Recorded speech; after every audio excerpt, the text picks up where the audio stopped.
allons prendre le numéro 1 sur les ailes donc de la foi.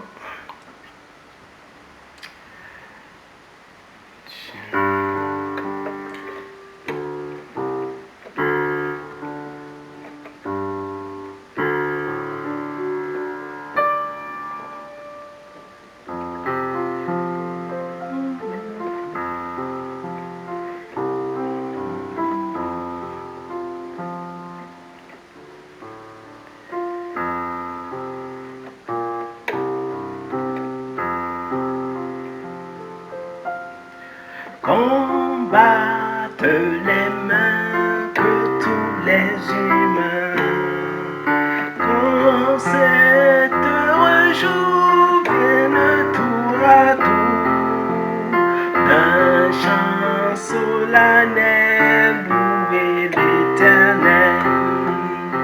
Peuple, il vous faut craindre le Très-Haut, le grand roi qui peut craindre quand il veut. Il brille sans voix les plus puissants rois. Par son grand pouvoir, il nous fera voir. Les peuples soumis et nos ennemis, par lui châtiés, seront sous nos pieds. Ce maître si doux a choisi pour nous la meilleure part est sous son regard. Israël en paix triomphe à jamais. Peuple, voici qui se montre ici, que pour l'honorer, que pour l'adorer, on aille au-devant du grand Dieu vivant. Chantons, donc chantons ses grandes bontés, d'un cœur plein de foi, de roi, le vrai, le seul Dieu, le vrai, le seul Dieu, le vrai, le seul Dieu qui règne en tout lieu.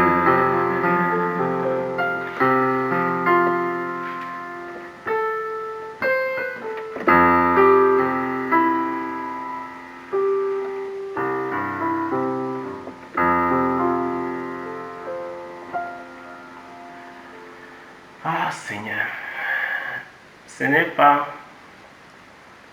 pas facile de servir le Seigneur dans les conditions dans lesquelles nous servons, dans l'église de nos jours. Ce n'est pas facile, c'est difficile. Les gens, on ne doit pas s'attendre à ce que l'œuvre de Dieu soit une œuvre facile, une œuvre évidente. On a besoin de courage. On a besoin d'encouragement.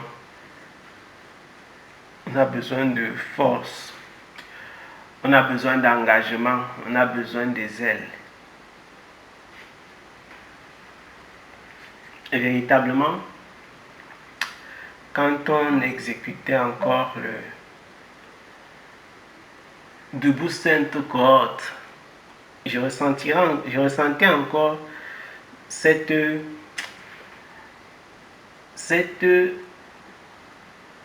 nécessité de nous encourager les uns les autres. C'est très important. C'est très important de nous encourager, d'encourager les enfants de Dieu, d'encourager le peuple de Dieu à attendre le Seigneur avec force, à attendre le Seigneur avec zèle, avec courage, avec fermeté. Parce que l'attente du Seigneur n'est pas aisée. Il y a beaucoup d'embûches, beaucoup de difficultés, beaucoup de pièges, beaucoup de séductions. Il y a une grande facilité de se perdre entre-temps, de s'endormir, de s'oublier comme les vierges folles, de ne pas porter avec soi de l'huile et de se laisser emporter par le sommeil. Mais la parole du Seigneur dit que nous ne dormons pas. Nous ne dormons pas comme les autres. Et il faut véritablement s'encourager à travers les Écritures, à travers la parole. Cette parole qui déclare que nous ne dormons pas comme les autres. Il faut s'encourager dans la perspective du retour du Seigneur Jésus-Christ. Et ces derniers temps, véritablement, j'ai ressenti ce grand besoin de parler à maintes reprises du retour du Seigneur, d'encourager les enfants de Dieu, les serviteurs de Dieu, les servantes de Dieu par rapport à ça. Maintes fois, je suis revenu dessus ces derniers temps. C'est vraiment un message que le Seigneur a préparé pour nous actuellement. Et les enfants de Dieu, le peuple de Dieu doit être encouragé dans l'œuvre, dans l'attente. Il y a beaucoup de personnes qui sont en train de s'affaiblir. Il y a beaucoup de personnes qui sont en train de perdre courage. Il y a le zèle qui baisse. Il y a la force. Lorsque quelqu'un, par exemple, parfois quand les gens ont été malades chroniquement, il arrive un moment où ils perdent tout espoir dans la guérison. Quel que soit le type de médicaments qu'ils prennent, ils perdent tout espoir dans la guérison. Et c'est un peu comme cette attitude dans laquelle les chrétiens sont. Il y a des chrétiens, quel que soit le milieu, l'environnement chrétien dans lequel ils sont, avec les frères et les sœurs, avec les bien-aimés, avec la prédication de la parole, la louange, l'adoration. Il y a des gens que malgré cet environnement-là, ils ont perdu le zèle de servir le Seigneur. Il y a des personnes que malgré qu'ils soient... C'est-à-dire, certains gens vont bien donner les raisons, vont donner les raisons qui en réalité ne sont que des justificatifs. Pour dire, voilà, je ne sais pas, c'est parce qu'il n'y a plus telle chose dans ma communauté, il n'y a plus telle chose dans mon église, le pasteur est monté, l'église est descendue. Les gens vont trouver les alibis, je suis très occupé au travail, mais en réalité, il est question de chacun, il est question de nous-mêmes. Il est question de nous-mêmes. Nous sommes comme ces malades chroniques qui continuent à prendre les médicaments. Parfois même, c'est même un médicament efficace. Mais comme la maladie est chronique, on a perdu même l'espoir dans la guérison. Les chrétiens sont comme ça, de nos jours de plus en plus. Et donc l'apostasie a envahi l'église. Les gens sont découragés.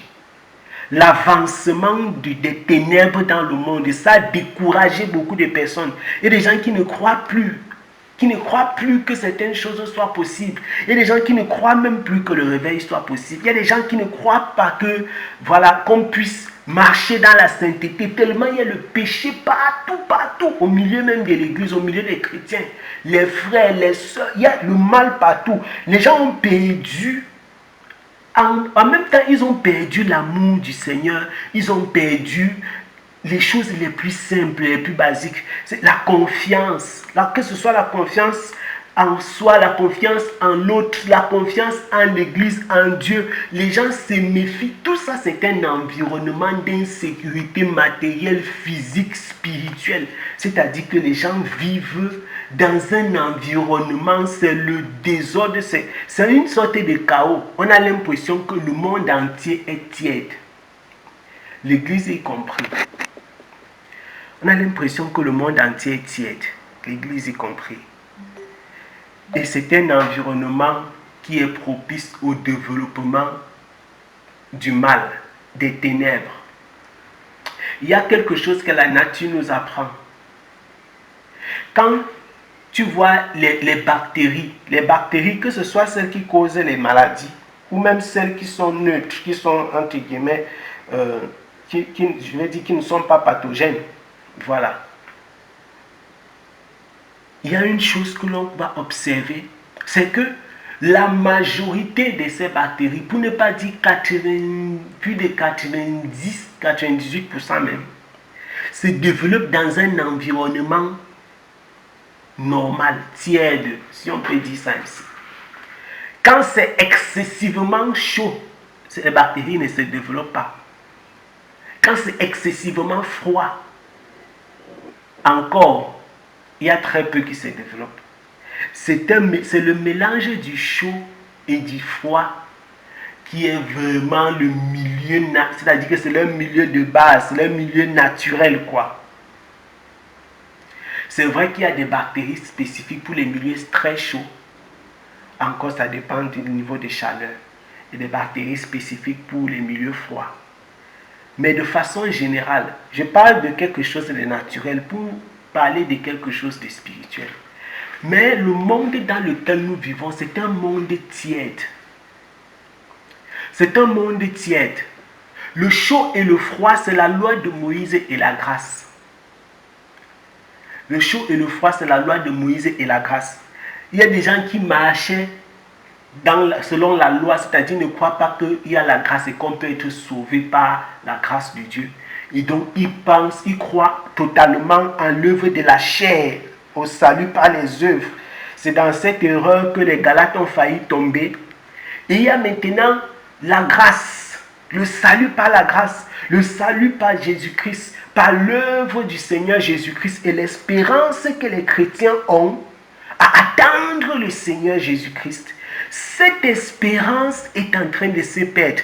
À force d'attendre, de suivre les prédications, les enseignements, les messages, jour après jour, il y a des gens qui se découragent, les gens qui se fatiguent, ils disent que mais franchement, il y a beaucoup qui perdent courage. Beaucoup abandonnent.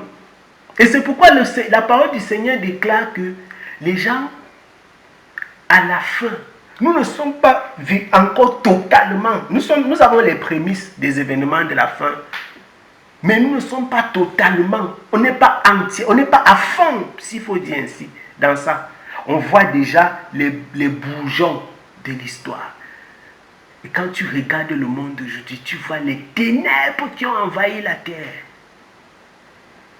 Et l'Église qui est comme une personne embourbée dans de la boue, dans du sable mouvant, qui essaye de se mouvoir, l'Église essaye de se battre dans cet environnement extrêmement difficile.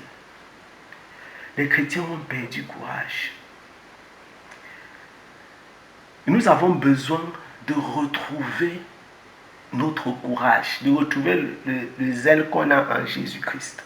On a besoin de retrouver le zèle que nous avons ou que nous devrions avoir en Jésus-Christ. Nous avons besoin de retrouver cela. Et quand nous repensons au retour du Seigneur, je ne veux pas parler du retour du Seigneur comme on a l'habitude de dire « Ah, Jésus revient ». Non, il faut repenser.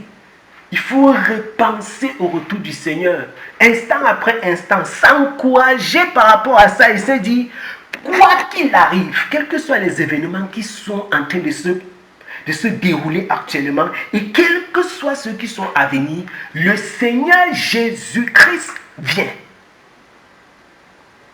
Et nous devons regarder à cette promesse comme quelque chose qui soutient et qui porte notre foi. Ça veut dire, c'est le pilier. C'est le pilier. C'est pourquoi l'apôtre Paul pouvait encore dire, si les morts sont déjà ressuscités, pour dire que si les morts sont ressuscités, il n'y a pas d'espérance. Mangeons et buvons car demain nous mourrons. C'est-à-dire que l'apôtre Paul le démontre clairement. Si vous dites que les morts sont déjà ressuscités, ça veut dire que les chrétiens n'ont pas d'espérance. Mais nous voyons que malgré cette espérance que nous avons dans le Seigneur Jésus-Christ, beaucoup ont perdu courage. Beaucoup ont perdu courage. Et pourquoi est-ce que les gens ont perdu courage dans cette église d'aujourd'hui? Il y a une raison fondamentale, c'est que malgré que nous soyons l'église la plus proche du retour du Seigneur, il y a peu de prédications qui parlent du retour du Seigneur. Et même lorsqu'on en parle, on en parle comme quelque chose, comme un fantasme, comme un film. On n'en parle pas comme une véritable espérance. C'est comme les gens disent, Là, on entend l'enlèvement comme une expérience, comme un songe. Non, l'Église soupire après le retour du Seigneur. C'est-à-dire que c'est quelque chose, les chrétiens depuis le 1er siècle, les véritables enfants et serviteurs du Seigneur, ils ont soupiré après ça. Ils attendaient patiemment ça. Ils avaient hâte d'entrer dans la gloire du Seigneur. Ils avaient hâte de retrouver le Seigneur. Mais nous, avec notre environnement, je parlais de la tiédeur, avec les réseaux sociaux, la télévision, les jeux de hasard, avec Internet, on a la voiture, on a l'avion, on a tout ce qui nous entoure, la technologie. On a tellement à suffisance ce dont on a besoin, entre guillemets, au quotidien. L'homme est tellement suffisant dans son temps si que il a perdu, même quand il est enfant de Dieu et même quand il prie, il n'attend pas le Seigneur Jésus-Christ comme le chrétien devrait l'attendre.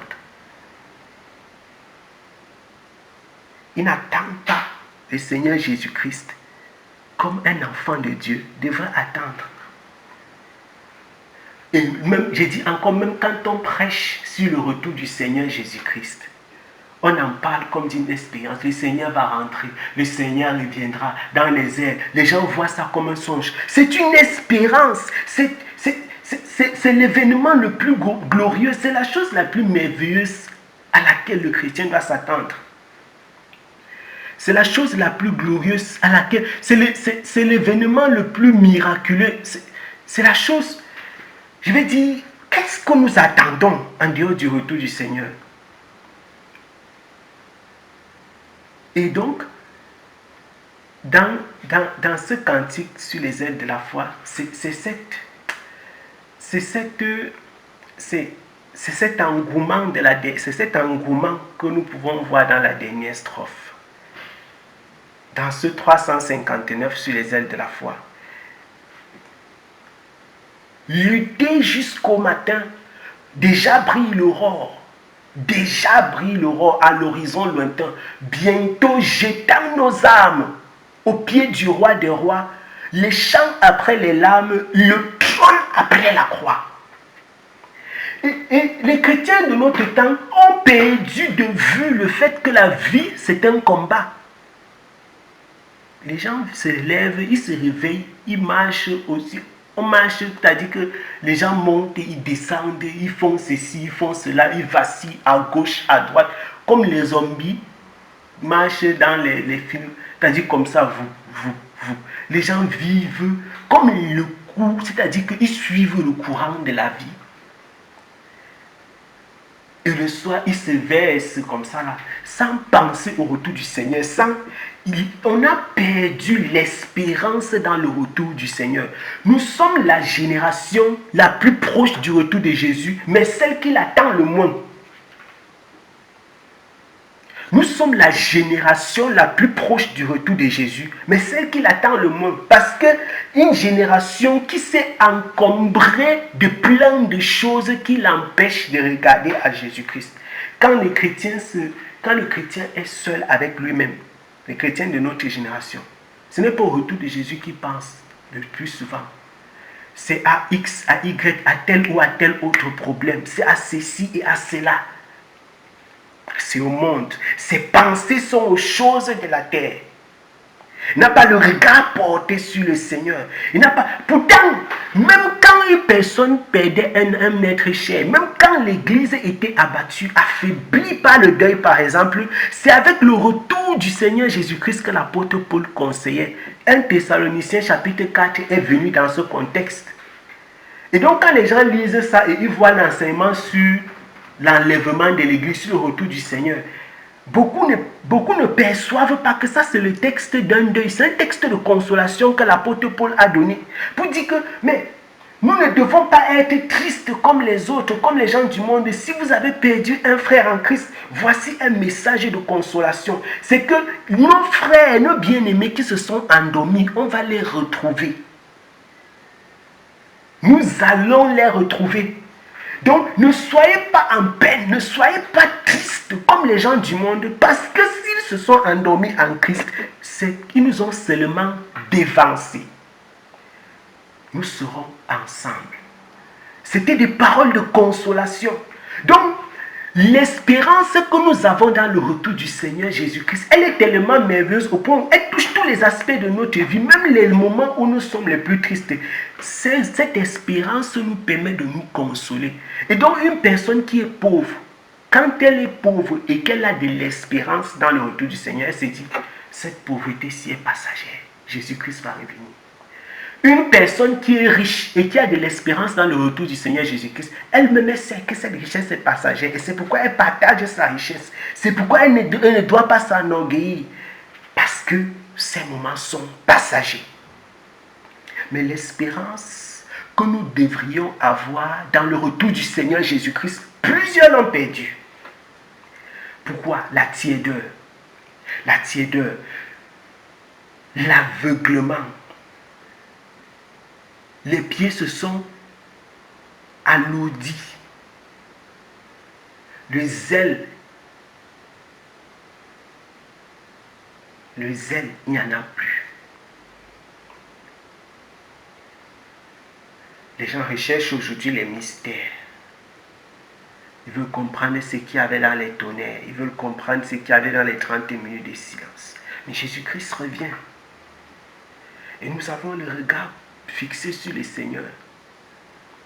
Même s'il y a des combats et des difficultés que nous affrontons au quotidien, il n'y a aucune épreuve que l'être humain dans sa chair est capable d'affronter et que l'espérance dans le retour du Seigneur Jésus-Christ ne va pas aider à surmonter. Parce que, quoi qu'il arrive, quand je pense un seul instant que tout ça c'est pour un temps, je dis, ah Seigneur, je dois me relever, je dois avancer, je dois croître. Je dois croître avec toi dans ta direction. Je dois te suivre quoi qu'il arrive. Sans cette espérance en Jésus-Christ, Étienne, Pierre et les autres n'auraient pas tenu ferme dans la persécution. Et c'est parce que justement l'église de cette fin des temps a détourné le regard du Seigneur Jésus-Christ, n'a plus le regard fixé vers le ciel, vers le haut. D'où nous viendra le Seigneur de gloire? C'est parce que l'église a détourné son regard du ciel que la parole du Seigneur déclare, la parole du Seigneur. Le Seigneur Jésus-Christ dit, notamment dans le livre d'Apocalypse chapitre 3 là-bas, que tu dis que tu es riche. Tu vois, tu dis que pourtant tu es pauvre, aveugle, misérable et nu. Pauvre, aveugle, misérable. Parce que tu dis que tu vois. Pourtant tu as besoin de t'acheter du colis afin que tu vois. Mais si tu as détourné le regard de celui qui fait voir, tu es donc aveugle. Si tu as posé ton regard sur les choses matérielles qui vont disparaître, tu es un pauvre qui s'ignore, même si tu penses être riche parce que pour l'instant tu vois ce qui est entre tes mains. Pauvre, aveugle, misérable et nu. Nous nous disons grand. Grand peut-être sur le plan physique. Les gens se vantent. Ils se comparent les uns aux autres.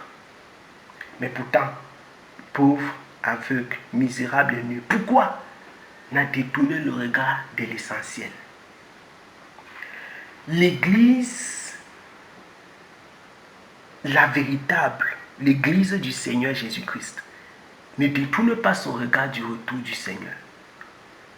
Parce que, quelle est l'épouse qui n'attend pas l'époux?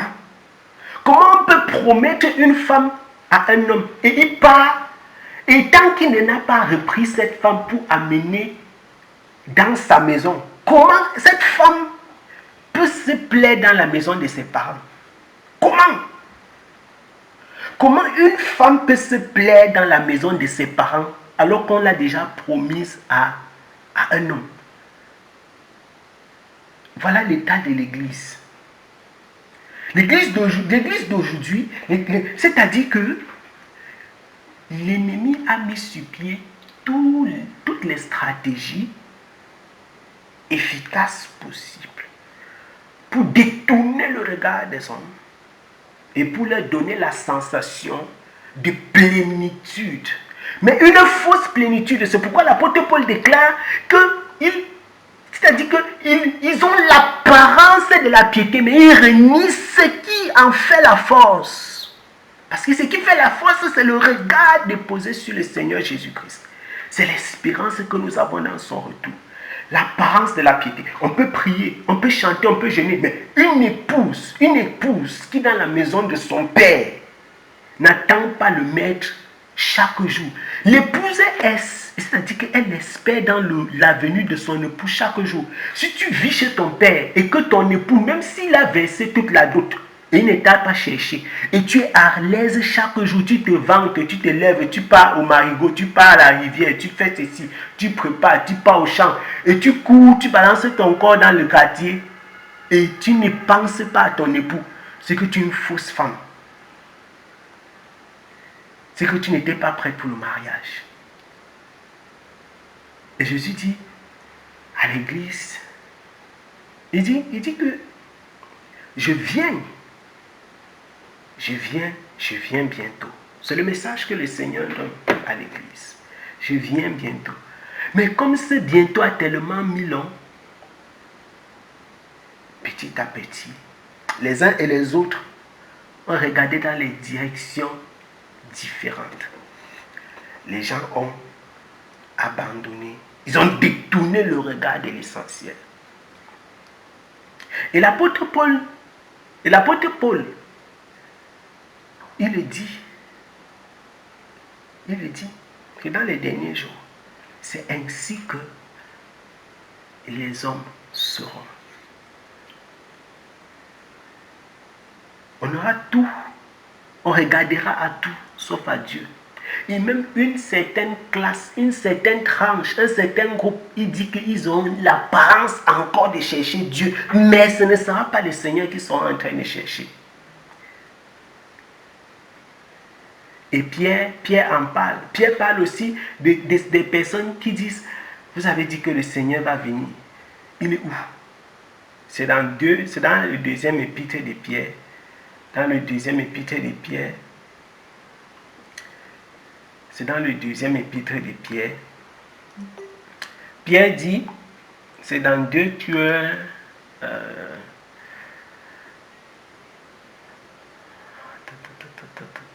c'est 2 Pierre chapitre 3. 2 Pierre, dans 2 Pierre chapitre 3, dans 2 Pierre chapitre 3, il dit ceci.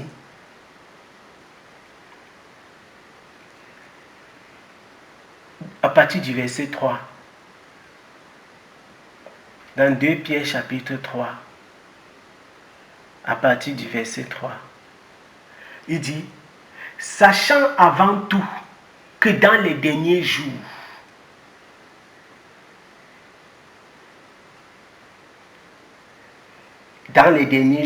apparaîtront des gens qui vivront selon leurs propres désirs. Ils se moqueront de vous et diront, il a promis de venir, n'est-ce pas? Eh bien, où est-il? C'est triste. Mais au regard de ce qui se passe dans l'église, on a l'impression que l'on se plaît à faire du spectacle le dimanche. Louange, adoration, on danse, on fait ceci, on fait cela. On a l'impression qu'on se plaît dans la distraction.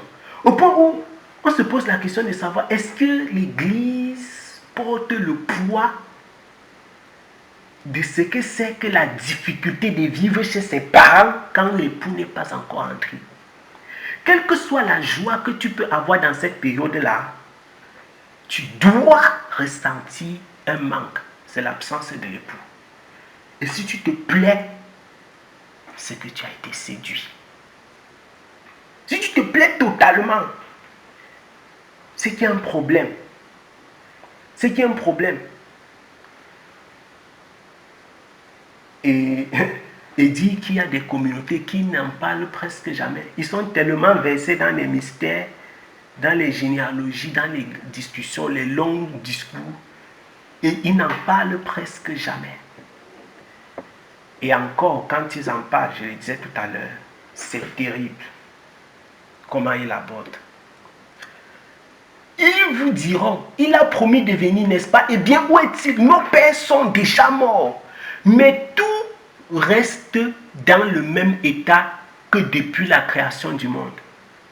Donc, tellement les gens du monde ont déclaré ce genre de choses, beaucoup de chrétiens sont retrouvés dans cet état d'esprit, même en partant entre guillemets à l'église le dimanche. À l'église, parce que, je dis entre guillemets, l'église n'est pas un lieu. Beaucoup de personnes, à force qu'on les dise Jésus va revenir quand, Jésus va revenir quand, il dit que même s'ils ne croient pas en cela, ils le démontrent par leurs œuvres qu'ils ont indirectement cru. La preuve, c'est qu'ils ne sont pas dans la perspective, dans l'attitude des personnes qui attendent le Seigneur. Il suffit de regarder la vie des hommes. Quand normalement on observe ta vie, on devrait déterminer, on devrait savoir si tu attends le Seigneur ou pas. La vie de quelqu'un qui attend le Seigneur, elle doit parler pour lui. Il faut voir la vie d'Étienne, il faut voir la vie de Pierre, voir la vie de Paul. Quel était leur état d'esprit? Et regardez notre vie, la distraction dans laquelle les hommes sont. C'est terrible. Il dit mais nos parents sont morts. Il dit que quoi? Nos pères sont déjà morts. Mais le reste, regarde le monde, c'est toujours comme c'était. Il dit, ils oublient volontairement ceci. Il y a déjà longtemps, Dieu a créé le ciel et la terre par sa parole. La terre a été séparée de l'eau et formée par l'eau. Et c'est également par l'eau, celle de la grande inondation, que le monde ancien a été détruit. Quant au ciel et à la terre actuelle, de même la parole de Dieu, la même parole de Dieu les tient en réserve pour le feu qui les détruira. Ils sont gardés pour le jour du jugement et la ruine des pécheurs. Mais il est une chose que vous ne devez pas oublier. Mes chers amis, c'est que pour le Seigneur, un jour est comme 1000 ans. Et 1000 ans est comme un jour. Le Seigneur ne tarde pas à réaliser sa promesse, comme certains le pensent. Mais il use de patience envers vous, car il ne veut pas que qui que ce soit aille à sa perte. Au contraire, il veut que tous aient l'occasion de se détourner du mal. Maintenant, quand nous regardons, quand nous écoutons ce discours de Pierre, et que nous voyons l'état de l'Église, il dit que la promesse, les enfants de Dieu ont toujours vu le retour du Seigneur comme une promesse. Une chose merveilleuse que nous attendons. Quand quelqu'un te fait une promesse, si tu ne penses pas à cette promesse, ça veut dire qu'elle n'a pas d'importance pour toi. Le Seigneur ne tarde pas à réaliser sa promesse. Mais nous, beaucoup ont oublié même la promesse du Seigneur. Ils vivent aussi comme ça là. Ils se lèvent, ils montent et ils descendent, ils montent et ils descendent, ils montent et ils descendent. L'Église doit retourner à l'essentiel. Les enfants de Dieu doivent retourner à l'essentiel. Nous devons être encouragés quand nous pensons au retour du Seigneur, quelles que soient les conditions de vie, quelles que soient les situations que nous traversons, quelles que soient les circonstances que nous vivons, nous devons être encouragés quand nous pensons au retour du Seigneur. Nous devons être encouragés. Jésus-Christ revient. Ce n'est pas un avertissement, ce n'est pas pour faire peur. C'est une espérance glorieuse. Comment nous pouvons perdre de vue quelque chose qui est merveilleux, quelque chose qui devrait nous faire plaisir, quelque chose qui devrait nous faire avoir de la joie dans notre cœur. Ce n'est pas un avertissement. Jésus-Christ revient bientôt. Ce n'est pas pour faire peur. C'est quelque chose de beau, quelque chose de merveilleux, quelque chose de glorieux. Nous devons attendre cela. Et si quelqu'un n'attend pas ça, il attend quoi? La véritable épouse qui a été promise à un époux attend son époux, à moins qu'elle ait trouvé un autre mari. Amen.